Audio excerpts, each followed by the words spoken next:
Welcome, dear students.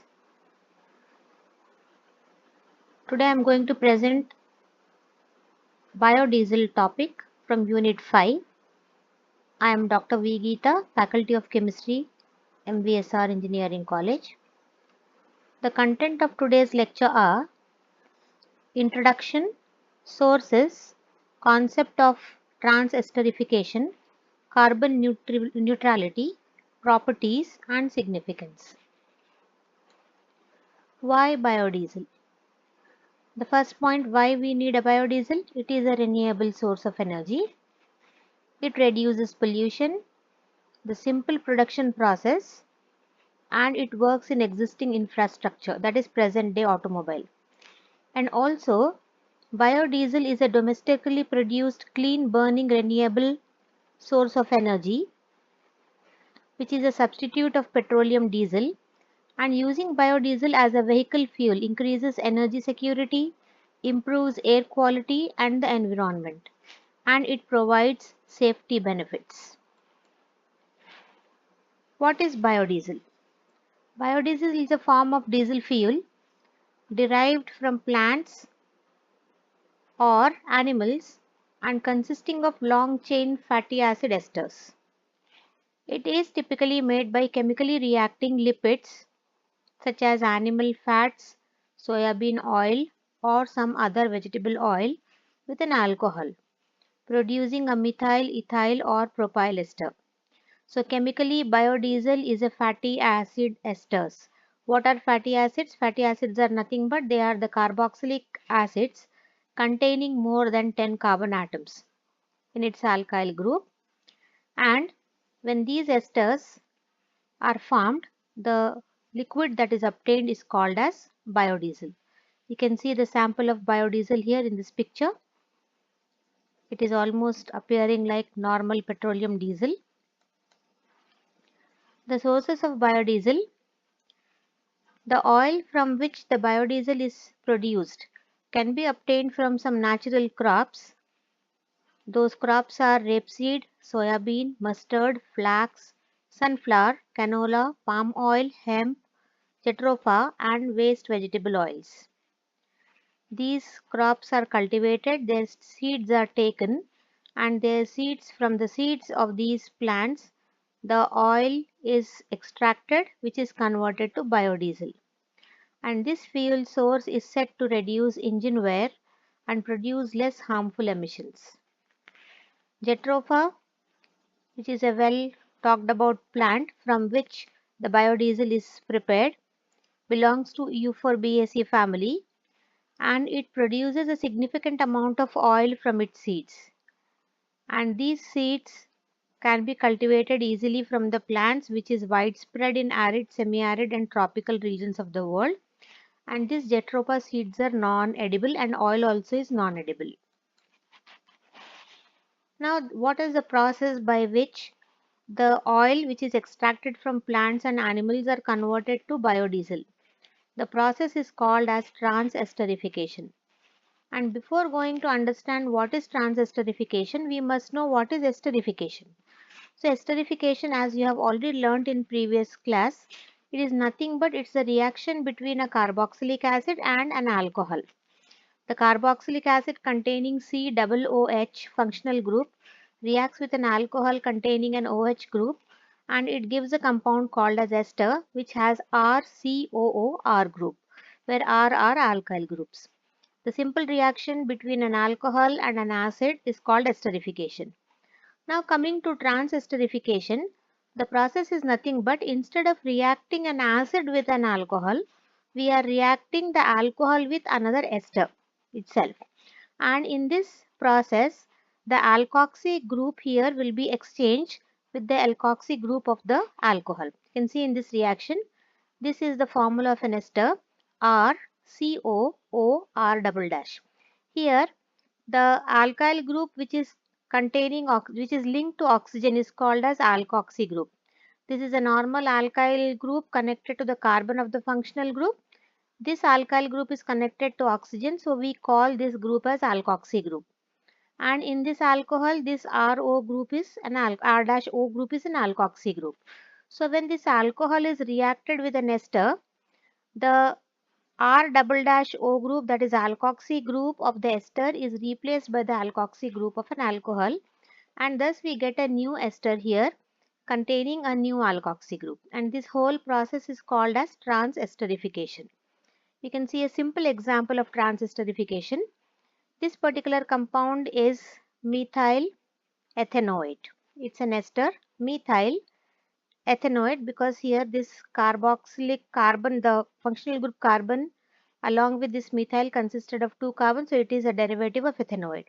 So this compound methyl ethanoate, when it is reacted with ethyl alcohol CH3CH2OH, the alkoxy group, that is methoxy group of this ester, is replaced by ethoxy group, and we get ethyl, that is CH3CH2 ethanoate. And in this way, the methoxy group of this ester is replaced by ethoxy group from another alcohol, and this is an example of transesterification. The same mechanism occurs in the process of manufacture of biodiesel. Let us see the process of transesterification in the manufacture of biodiesel. Here, the oil or fat which is extracted from the seed is having this structure, and this compound, if you want to understand, it's nothing but it's an ester which is composed of a simple carboxylic acid with this R1, R2 and R3 alkyl groups, and the alcohol here is not a monohydric alcohol, instead it is a trihydric alcohol, that is glycerol. So we can say that oil or fat naturally is a triglyceric ester of higher fatty acids. Instead of one ester group here, there will be three ester groups. So the structure is complex, and because of this complex structure, the viscosity of this oil is more with higher boiling point. Now when it is subjected to transesterification with an alcohol which is containing a R with a single chain, then here the alkoxy group of this alcohol will be replacing the glycerol's alkoxy groups, and glycerol will be separated out here, alcohol, and this R which is present in the alcohol with which the oil or fat is reacting will be substituted in biodiesel. Thus one molecule of oil or fat is converted to three molecules of biodiesel. Here this alkoxy group has come from the alcohol, and this R1CO, R2CO and R3CO groups are coming from the oil and fat. R1, R2, R3 can contain more than 10 carbon atoms, and based on the number of carbon, the carbon chain length will be determined here. So this is a process of transesterification. Oil, a triglyceric ester of higher fatty acids, reacts with an alcohol. Mostly we take methyl alcohol. 3 moles of the long chain esters will be formed here. They are generally methyl, ethyl or propyl esters. If we have taken methyl alcohol, we will get methyl esters. So the methyl esters will be formed here, which are single long chain compound. Glycerine here is a byproduct which can be used in other applications. Now, what is carbon neutrality and what is the significance of this biodiesel? Carbon neutrality is nothing but a fuel we are burning and it is emitting out some amount of carbon compounds. If the carbon compounds are emitted in the atmosphere and that particular emitted carbon is not balanced in the atmosphere, then the environment gets polluted. Okay, so whatever carbon we are giving to the environment, that must be absorbed in some or the other way. And in this way, carbon neutrality is nothing but it is having a net zero carbon footprint, referring to achieving net zero carbon dioxide emissions by balancing carbon emissions with carbon removal or simply eliminating carbon emissions altogether. We can do one thing.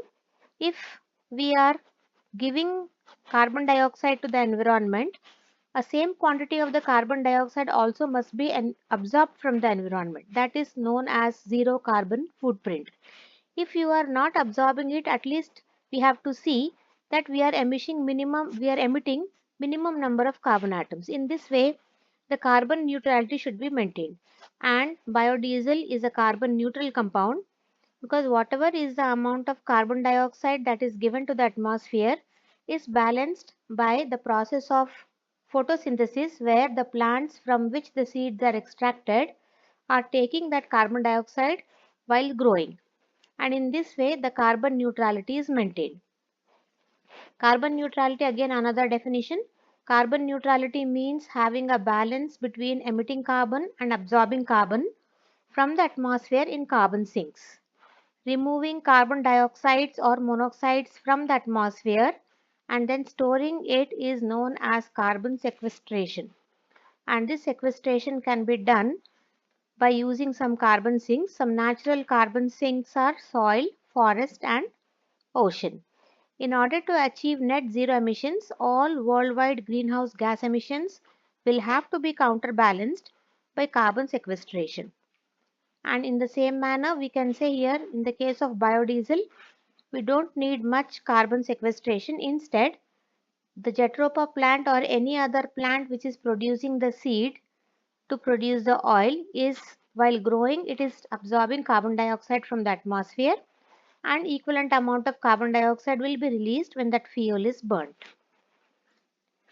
Any biofuel are said to be carbon neutral because the carbon dioxide that is absorbed by the plant is equal to the carbon dioxide that is released when the fuel is burned. However, fuel is not truly carbon neutral because of the processes used in its production.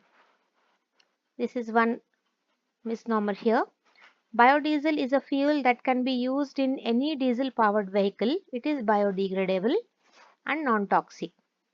Even it can be consumed, but it may cause stomach upsets because biodiesel is nothing but it's a derived compound from edible oils. Some non-edible oils also are used. So whenever it is prepared from edible oils, even biodiesel can be consumed.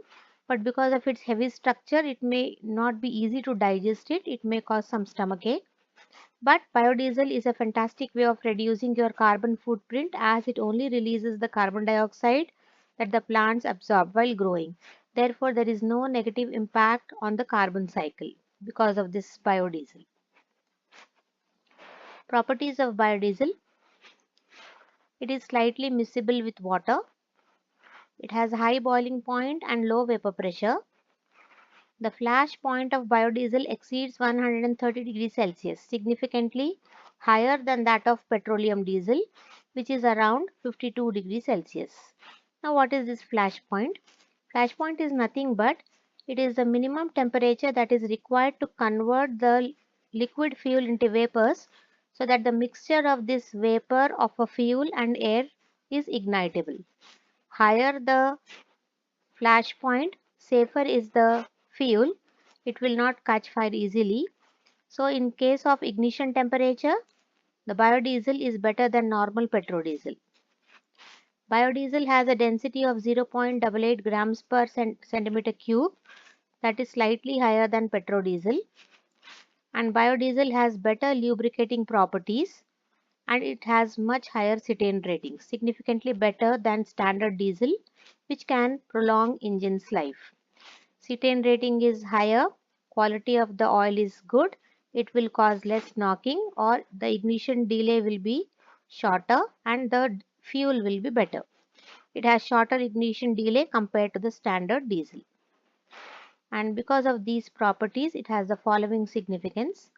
It can be blended with petrodiesel in any ratio, and when it is used in a vehicle, the engine need not be modified. The diesel engines need not be modified here.